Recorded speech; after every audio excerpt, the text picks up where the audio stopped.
Good morning student, welcome to my YouTube channel PG study classes.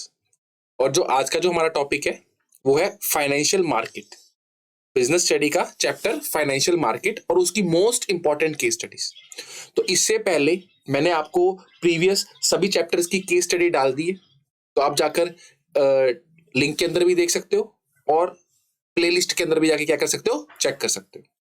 तो इस video के अंदर बेसिकली हमने क्या किसको कवर किया, जो फाइनेंशियल मार्केट चैप्टर के अंदर या तो प्रीवियस ईयर के अंदर केस स्टडीज आ चुकी हैं या फ्यूचर में इनके आने के क्या होंगे चांसेस होंगे, या मोस्ट इंपॉर्टेंट है मतलब आपको चैप्टर को समझने के लिए और चैप्टर के अंदर जो इंपॉर्टेंट क्वेश्चंस हैं वो इन्हीं केस स्टडीज के अंदर आपके क्या हो जाएंगे, कवर हो जाएंगे। तो चलो स्टार्ट करते हैं अपनी वीडियो को। तो देखो सबसे पहले हमारे पास चैप्टर कौन सा है, फाइनेंशियल मार्केट। तो फाइनेंशियल मार्केट चैप्टर को थोड़ा सा इसका चैप्टर का ओवरव्यू लेते हैं, और अगर आपको डिटेल में इस चैप्टर को पढ़ना है तो लिंक मैंने डिस्क्रिप्शन में डाल दिया है, आप जाइए अच्छे से कंप्लीटली इस चैप्टर को क्या कीजिए, पढ़िए।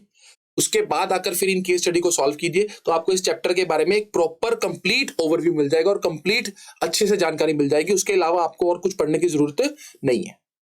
तो चलो हम एक थोड़ा सा क्विक रिवीजन करते हैं कि फाइनेंशियल मार्केट क्या होता है। देखो फाइनेंशियल मार्केट वो मार्केट है जहां पर financial instruments like shares, debentures, bonds वगैरह क्या किए जाते हैं, बेचे जाते हैं और खरीदे जाते हैं। तो that is called financial market.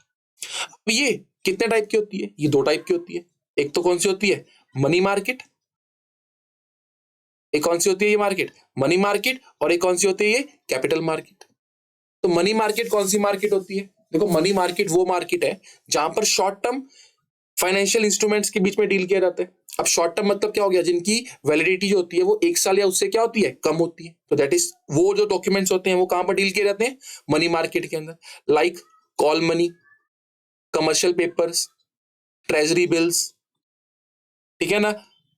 और क्या होता है हमारे पास इसके अंदर, सर्टिफिकेट ऑफ डिपॉजिट्स, ये सारे कहां पर डील किए जाते हैं, मनी मार्केट के अंदर। लेकिन कैपिटल मार्केट कौन सी मार्केट होती है, वो मार्केट जहां पर 1 साल या 1 साल से ज्यादा वैलिडिटी वाले फाइनेंशियल इंस्ट्रूमेंट्स डील किए जाते हैं, लाइक शेयर्स, डिवेंचर्स, ठीक है ना। तो आगे ये भी दो टाइप की होती है, एक होती है प्राइमरी, एक होती है सेकेंडरी। अब सेकेंडरी का ही नाम क्या होता है, स्टॉक मार्केट। तो प्राइमरी मार्केट काम पर क्या होती है, जहां पर नए शेयर्स इशू किए जाते हैं। मतलब अगर कंपनी को नया पैसा चाहिए लोगों से, तो कंपनी किस मार्केट में जाएगी, प्राइमरी मार्केट में जाएगी, और वहां पर जाके अलग अलग तरीकों से क्या कर लेगी, लोगों से शेयर्स इशू कर लेगी। तो अलग अलग तरीके कैसे होते हैं, या तो प्रोस्पेक्टस इशू कर देंगे, या offer for sale, private placement, ठीक है ना, या आईपीओ या राइट इशू। कंपनी इन तरीकों से लोगों से क्या कर सकती है, पैसा मंगवा सकती है। या अच्छा, अब जब लोग इन शेयर्स को खरीद लेते हैं और उसके बाद जब उन शेयर्स को उनको बेचना होता है, तो कंपनी के पास डायरेक्टली तो जा नहीं सकते, तो वो किस मार्केट में जाते हैं, सेकेंडरी मार्केट, जिसको बोलते हैं स्टॉक मार्केट। अब वो स्टॉक मार्केट में जाएंगे और अपने शेयर्स को क्या कर देंगे, बेच देंगे। तो that is called secondary market. अच्छा, इसके बाद हमारे पास क्या आता था, स्टॉक मार्केट क्या होती है, उसके फंक्शंस क्या होते हैं। देखो स्टॉक मार्केट वो प्लेस है जहां पर पुराने शेयर्स जो ऑलरेडी कंपनी ने इशू कर दिए हैं, पब्लिक आपस में क्या करती है, उनको बेचती खरीदती है। That is called stock market. और उसमें ट्रेडिंग कैसे होती है, तो सबसे पहले आपको डीमैट अकाउंट खोलना पड़ता है, फिर आपको ब्रोकर चुनना पड़ता है, वो सारा केस मैंने बता दिया आपको, ठीक है ना। अच्छा, उसके बाद क्या होता है, इस स्टॉक मार्केट को रेगुलेट कौन करता है, कौन रेगुलेट करता है, सेबी। मतलब सारा देख रहेगी स्टॉक मार्केट कैसे काम करेगी, सब कुछ अच्छे से हो रहा है कि नहीं हो रहा, कोई इन्वेस्टर्स के साथ धोखा तो नहीं हो रहा, ठीक है ना। फ्रूडेंट एक्टिविटी से प्रोटेक्ट करने के लिए किसको बनाया गया था, सेबी को बनाया गया था, security exchange board of India. और इसके भी 3 फंक्शन होते थे, कौन से, प्रोटेक्टिव फंक्शन, रेगुलेटरी फंक्शन और डेवलपमेंट फंक्शन। तो ये सारा हम क्या था, फाइनेंशियल मार्केट और उसका एक छोटा सा ओवरव्यू था। तो अगर डिटेल में पढ़ना है तो लिंक क्या है, डिस्क्रिप्शन में है, आप जाकर डिटेल में इस चैप्टर को भी क्या कर सकते हो, पढ़ सकते हो। तो चलो स्टार्ट करते हैं अपनी वीडियो को। सबसे पहले हमारे पास केस स्टडी क्या है कि these days the development of a country is also जज by its system of transferring finance from sector where it is in surplus to the sector where it is needed the most. मतलब क्या बोला उन्होंने कि इन दिनों जो country की development है वो कैसे होगी, फाइनेंस सेक्टर से हो रही है। कैसे कि जहां पर जिस सेक्टर में पैसा ज्यादा है उस सेक्टर से निकालकर उस सेक्टर में डाल दिया जाए जिसको पैसे की क्या है, ज्यादा जरूरत है। To give strength to the economy, मतलब इकोनॉमी को स्ट्रेंथ देने के लिए SEBI is undertaking major to develop the capital market. SEBI क्या कर रहा है, सेबी ऐसे कड़े फैसले ले रहा है कि कैपिटल मार्केट क्या हो सके, डेवलप हो सके। These market help the saver and investor in directing the available fund into their most productive investment opportunities। और ये मार्केट क्या काम कर रही है, जिन लोगों ने पैसा जोड़ना है और जिन लोगों ने पैसा इन्वेस्ट कर रहे हैं उनको मिलाकर और उनको डायरेक्टली फंड को अवेलेबल करवा देती है, ताकि वो लोग जो इन्वेस्टर्स हैं वो अच्छी इन्वेस्टमेंट अपॉर्चुनिटी में पैसा लगा सके और सेवर को भी उनके फंड्स के ऊपर अच्छे से अच्छा पैसा मिल सके। तो इस केस स्टडी के अंदर उन्होंने क्या पूछा है, किसके बारे में बताना है? Which function is being performed by the market in the above case. किस फंक्शन के बारे में वो क्या कर रही हैं, बात कर रही हैं। तो देखो, providing liquidity to financial asset, ये मार्केट का फंक्शन तो है, लेकिन क्या इस केस स्टडी में बात की गई इसके बारे में? नहीं। लिक्विडिटी मतलब क्या होता है, कैश में कन्वर्ट करना, तो ऐसा तो कोई बात नहीं की गई। प्राइस डिस्कवरी के बारे में भी नहीं बात की गई, कोई कॉस्ट ऑफ ट्रांजैक्शन को रिड्यूस करने के बारे में भी बात नहीं की गई। तो नेक्स्ट ये की गई बात क्या, mobilisation of saving and channelise them into most productive use. क्या काम है मेन फाइनेंशियल मार्केट का, कि जो सेवर्स हैं और इन्वेस्टर्स हैं उनको मिलाना और जो एक प्रोडक्टिव इन्वेस्टमेंट अपॉर्चुनिटी है उसके अंदर पैसे को क्या करना, इन्वेस्ट करना। तो that is called mobilisation of saving and channelise them into most productive use. चलो तो नेक्स्ट देखते हैं, नेक्स्ट केस स्टडी क्या है हमारे पास, कि Ganesh steel limited is a large and credit worth company manufacturing steel for Indian market. मतलब एक बहुत बड़ी कंपनी है और अच्छी खासी उसकी मार्केट में वैल्यू और स्टील बनाती है वो। It now wants to cater the Asian market, मतलब वो किसको पकड़ना चाहती है, एशिया की मार्केट को पकड़ना चाहती है। And decided to invest in new high tech machine. क्या डिसाइड किया कि हाईटेक मशीन में इन्वेस्ट करेंगे, बढ़िया। Since the investment is large, मतलब इन्वेस्टमेंट अच्छी खासी थी, it require long term finance, मतलब किस पैसे की रिक्वायरमेंट है उनको, लॉन्ग टर्म फंड्स की रिक्वायरमेंट है। So it decided to raise fund by issuing equity share, मतलब उन्होंने क्या डिसाइड किया कि पैसा कहां से लिया जाएगा, इक्विटी शेयर से लिया जाएगा। The issue of equity share involved huge flotation cost, और जो इक्विटी शेयर को अगर इशू करना है ना, तो फ्लोटेशन कॉस्ट मतलब क्या होता है, इशू करने के खर्चे, वो बहुत ज्यादा है। प्रोस्पेक्टस बनाना पड़ेगा, डायरेक्टर हायर करने पड़ेंगे, बहुत कुछ करना पड़ेगा, ठीक है ना। To meet the expense of flotation cost, company decided to tap the money market, मतलब उस फ्लोटेशन कॉस्ट के लिए, उस फ्लोटेशन कॉस्ट के खर्चों को पूरा करने के लिए कंपनी ने क्या डिसाइड किया, किस में जाना है, मनी मार्केट में जाना है। तो name and explain the money market instrument the company can use for the above purpose. देखो किस इंस्ट्रूमेंट, मनी मार्केट के अंदर कौन से इंस्ट्रूमेंट होते हैं, कॉल मनी, बट क्या कंपनी कॉल मनी कर पाएगी, नहीं, ये तो बैंक्स करती है। ट्रेजरी बिल्स, क्या कंपनी ट्रेजरी बिल इशू कर पाएगी, नहीं, ये कौन करता है, आरबीआई करता है, ठीक है ना। तो इस केस में कंपनी किसको इशू करेगी, इस केस में कंपनी करेगी कमर्शियल पेपर, कि कमर्शियल पेपर इशू कर देगी। कंपनी क्या कर देगी, कमर्शियल पेपर इशू कर देगी आम पब्लिक को, जिससे आम पब्लिक क्या करेगी, कंपनी के अंदर पैसा जमा करवा देगी कुछ समय के लिए। तो इससे कंपनी जो नए इक्विटी शेयर इशू करने हैं उसके लिए जो भी खर्चा होगा उसको भी क्या कर पाएगी, पूरा कर पाएगी। तो इस केस के अंदर किस इंस्ट्रूमेंट की बात की गई है, कमर्शियल पेपर, क्योंकि कंपनी कमर्शियल पेपर आम पब्लिक को इशू करेगी, उसके बाद थोड़े बहुत पैसे आएंगे तो उससे कंपनी क्या कर पाएगी, अपने इक्विटी शेयर्स को फंड कर पाएगी। कैसे इक्विटी शेयर इशू किए जाए, वो सारी फ्लोटेशन कॉस्ट को मीट कर पाएगी। तो मनी मार्केट के कमर्शियल पेपर इंस्ट्रूमेंट की इसमें बात की गई थी।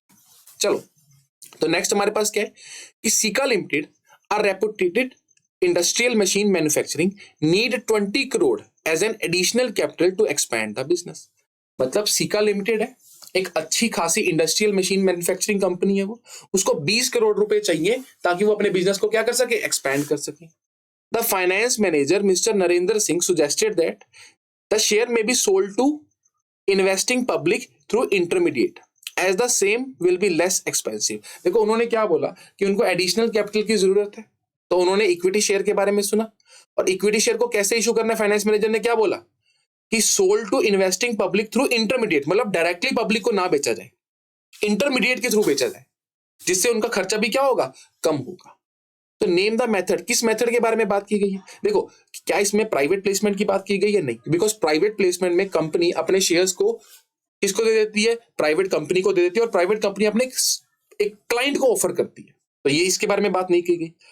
क्या प्रोस्पेक्टस क्या डायरेक्टली कंपनी जाएगी, नहीं, तो इसमें किसके बारे में बात की गई है, ऑफर फॉर सेल, कि कंपनी ऑफर फॉर सेल करेगी। तो ऑफर फॉर सेल के अंदर क्या होता है, कंपनी अपने सारे शेयर किसी ना किसी इंटरमीडिएट को दे देती है एक पर्टिकुलर प्राइस के ऊपर, और आगे वो इंटरमीडिएट कुछ एक्स्ट्रा प्राइस के ऊपर पब्लिक को वो शेयर क्या कर देता है, बेच देता है।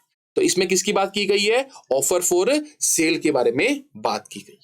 चलो तो नेक्स्ट क्या है हमारे पास, during Navratras Varun finalise a deal to buy a new house, मतलब नवरात्रा के अंदर वरुण ने एक डील फाइनेंस की कि उसको क्या खरीदना है, घर खरीदना है एक नया.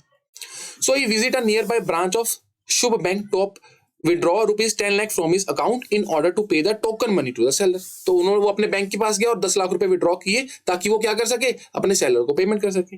इन the bank he observe that large number of customer are present to make cash withdrawal, probably because it is an auspicious time to make purchase. ठीक है ना. तो उन्होंने क्या देखा कि बहुत सारे लोग हैं वहां पर जो ऑलरेडी विड्रॉ कर रहे हैं उस पैसे को. After some time he overhear one of the bank staff member telling his colleague that today Shub Bank is likely to fall short of cash, and to make up deficit and maintain its cash reserve ratio, it will have to approach another bank. मतलब उन्होंने क्या सुना कि भाई जो bank है उसके पास पैसे की क्या हो चुकी है, कमी हो चुकी है, और उसको उस पैसे को मेंटेन करने के लिए, उस रिजर्व को मेंटेन करने के लिए अपने आस के दूसरे बैंक से क्या करना पड़ेगा, अप्रोच करना पड़ेगा, ताकि कुछ पैसा वो उनको दे दे, ताकि वो इतना जो हाई लोग आ चुके हैं पैसा मांगने के लिए उसको पूरा कर सके. तो in the context of the above case, identify the instrument that Shubh bank will use to meet its short term requirement of fund. मतलब किस इंस्ट्रूमेंट से शुभ बैंक अपने ये, देखो अब शुभ बैंक के पास पैसे की कमी होगी क्योंकि इमीडिएटली लोग आ चुके हैं, बट वो शॉर्ट पीरियड के लिए ना, तो अब शुभ बैंक क्या करे, किस सोर्स को यूज करे ताकि वो अपनी शॉर्ट टर्म रिक्वायरमेंट को पूरा कर सके. तो देखो शुभ बैंक जाएगा मनी मार्केट के अंदर, और मनी मार्केट के अंदर जाके वो क्या करेगा, कॉल मनी. तो कॉल मनी क्या होता है, जब एक बैंक जिसके पास पैसे की कमी हो जाती है वो इमीडिएटली दूसरे बैंक से पैसा मंगवा लेता है कुछ पीरियड के लिए. तो मैक्सिमम पीरियड क्या होता है, 1 दिन से लेकर 15 दिन तक. तो बेसिकली शुभ बैंक अब क्या करेगा, कॉल मनी करेगा. कॉल मनी के जरिए पैसा क्या करेगा, अपनी शॉर्ट टर्म रिक्वायरमेंट को पूरा करेगा. चलो, तो नेक्स्ट हमारे पास क्या है कि RK limited company is a private company and now wants to expand his operation in new market of Delhi. For that he needs large amount of fund. देखो उसको अपना काम को क्या करना है, बढ़ाना है दिल्ली के अंदर, तो उसके लिए उसको अच्छे खासे पैसे की रिक्वायरमेंट है.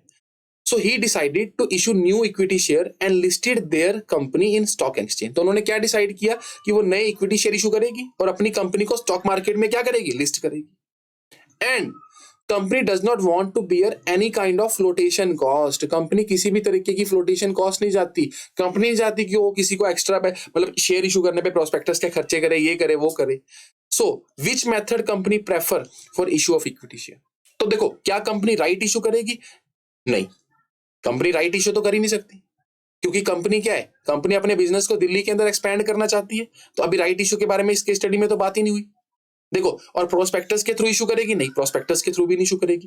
कंपनी क्या करेगी, प्राइवेट प्लेसमेंट कर देगी, यानी कि कुछ प्राइवेट लोगों को अपने शेयर्स दे देगी और उनसे पैसा ले लेगी. आगे वो प्राइवेट प्लेसमेंट वाले लोग जैसे मर्जी अपने क्लाइंट्स को बेचें, कंपनी को उससे कोई लेना देना नहीं है.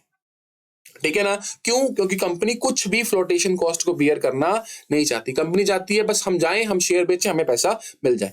तो प्रोस्पेक्टस इशू करने से तो होगा नहीं, और राइट इशू तब होगा जब पुराने एम्प्लॉइज होंगे या पुरानी कंपनी के पास शेयर होल्डर होंगे. ठीक है ना. अब कंपनी प्राइवेट लिमिटेड है, प्राइवेट कंपनी है, तो शेयर होल्डर तो पुराने होंगे नहीं कंपनी के पास. ठीक है ना. तो अपने बिजनेस को एक्सपैंड करना चाहती है और स्टॉक एक्सचेंज में लिस्ट करना चाहती है. तो इसके लिए उनके पास एक ही ऑप्शन बचता है, क्या, प्राइवेट प्लेसमेंट.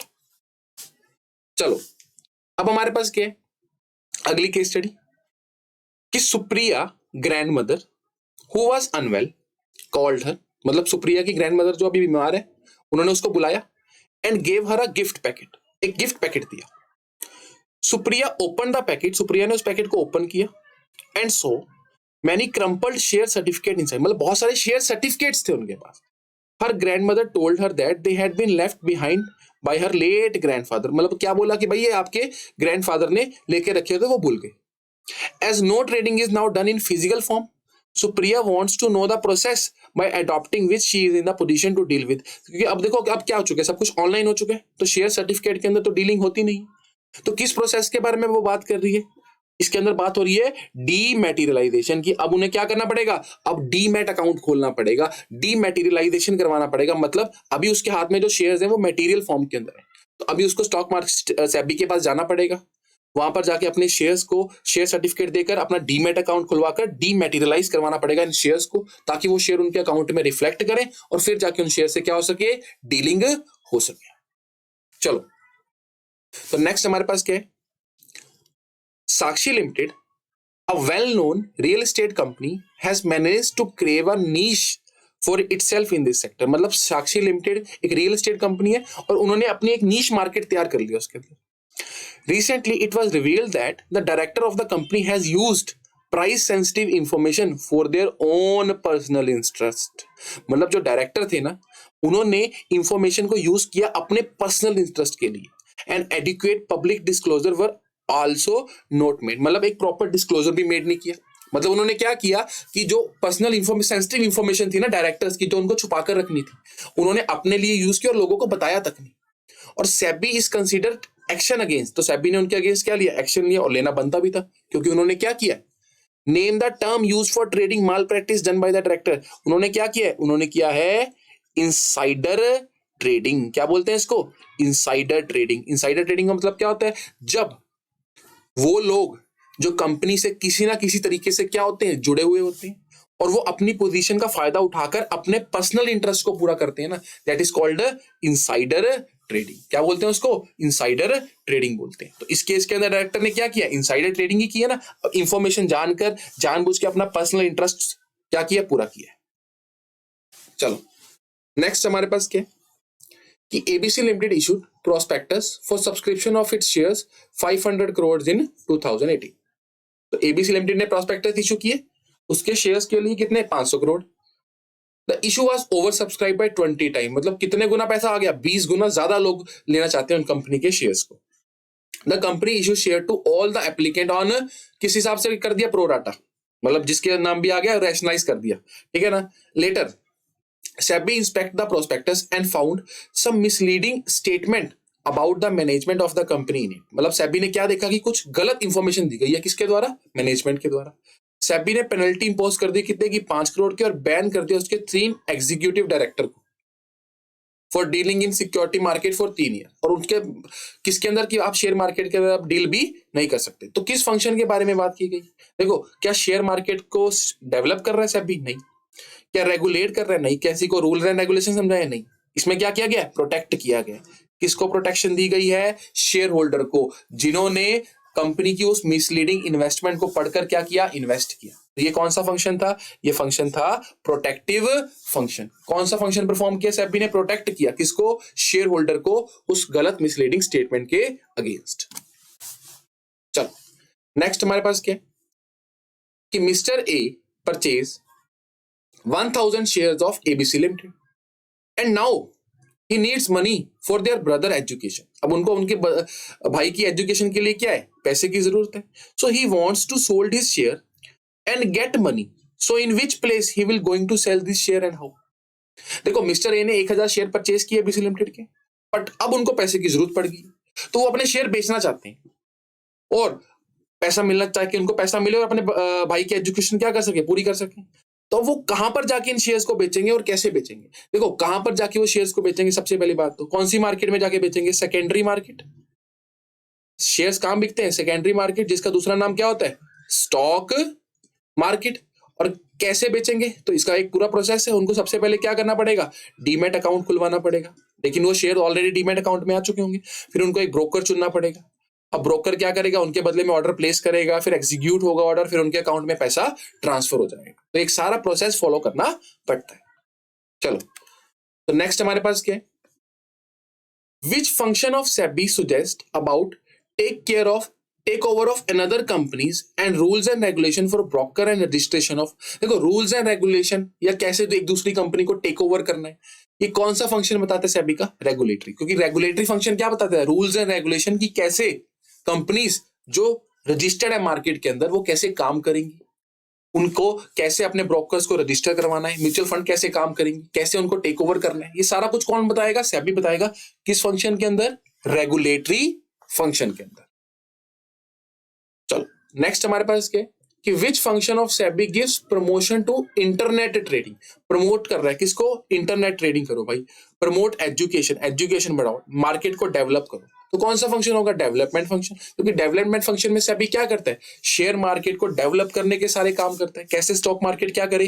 ग्रो करे। कैसे कैसे ज्यादा से ज्यादा लोगों क्या हो इसके बारे में अवेयर हो। तो ये कौन सा फंक्शन है? Development function. चलो, तो अब ये थी हमारे पास सारी इंपॉर्टेंट केस स्टडीज जो हमने इस चैप्टर की पढ़ी। तो तो इनमें से कुछ प्रीवियस ईयर में आ चुकी हैं और कुछ आगे आने वाले चांसेस उसकी क्या है, फ्यूचर में वो इंपॉर्टेंट है आने के लिए। तो अगर डिटेल में आपको चैप्टर पढ़ना है तो लिंक डिस्क्रिप्शन में है, उसको जाकर देखो और अच्छे से उस चैप्टर को पढ़ के फिर इन केस स्टडी को सॉल्व करो, आपको इस पूरे चैप्टर की कंप्लीट ओवरव्यू मिल जाएगा। Thank you.